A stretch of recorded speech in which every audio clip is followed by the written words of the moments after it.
Good morning and happy Monday. This is your Monday edition of Weather Where You Are. I am meteorologist Ella Dorsey, and today we are talking about the tropics because, man, over the weekend did they get active, guys. We're now tracking three tropical storms in the Atlantic, as well as a wave in the Gulf of Mexico and the remnants of Hillary. So let's get right into it. Here's the remnants of Hillary, which made records as it pummeled Southern California with rain. You can see it's now just a remnant low, and it's moving very quickly to the north, so it's essentially just a rain system now. Southern California, like parts of Los Angeles and San Diego, did cancel school today because they had mudslides. They got record rain. However, that is now winding down for them, so things should get better there. Let's talk about our season here in the Atlantic. Okay, the National Hurricane Center, or the National Oceanic and Atmospheric Administration, NOAA, came out with its updated hurricane forecast last week. They are now expecting a 60% chance of an above normal season. What does that mean? 14 to 21 named storms, 6 to 11 hurricanes. We've only had one hurricane this year so far, but guys, we're entering into the most active part of the season. So we're in late August. The season peaks in mid-September. That's directly correlated to sea surface temperatures, so the ocean, right? It's the warmest from mid-October through the end of September, and that's when we see the highest activity. So this is right on time for this time of year, but if you haven't been paying attention, you probably had no idea that there are three separate tropical storms right now in the Atlantic. We have Franklin, we have Gert, and we have Emily. You can see Franklin is definitely the strongest storm. Gert is basically getting sheared apart. And then Emily is pretty far north in the Atlantic.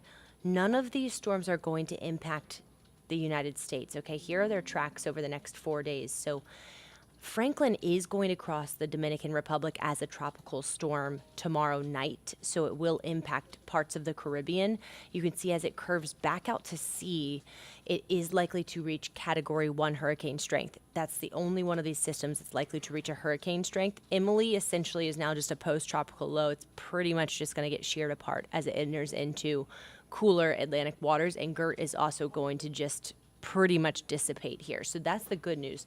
No United States impact, but there's a wave that's becoming way more organized. By wave, essentially what I mean is just like a cluster of thunderstorms, okay? And you can see that cluster of thunderstorms here in the Gulf of Mexico. It's becoming a little bit more organized, and as it moves pretty much due west over the next 2 days, it's becoming more and more likely that this may become our next depression or named storm. So I would guess by this time tomorrow we will have tropical depression, or we could potentially have Harold, which would be the next named storm of the season. It is not going to impact our weather here in Georgia, but it may bring southern Texas heavy rains towards the end of the week. It is not likely to reach hurricane strength, okay? So checking in on our names, we've now had Arlene, Brett, Cindy, Don, Emily, Franklin, and Gert. So the next one will be Harold, and then Idalia, followed by Jose, Katia, Lee, and Margot, okay?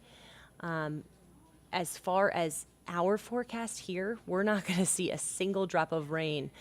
And that's really the case with millions of Americans this week. So we're not going to be impacted by any tropical systems. We're impacted by a really big dome of high pressure that's going to bring us record-breaking heat this week. We're not triple digits highs for the first time in 4 years by the end of the week. So tomorrow on Weather Where You Are, I'm going to go over that record-breaking heat, and we will talk about it, okay?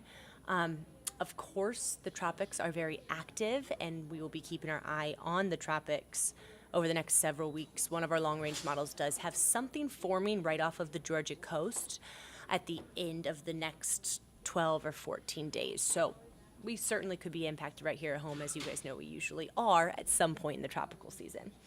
Okay, guys, I hope you have a great day. Jen will be on Atlanta News First at noon in about 20 minutes. She will see you then, and I will see you tomorrow.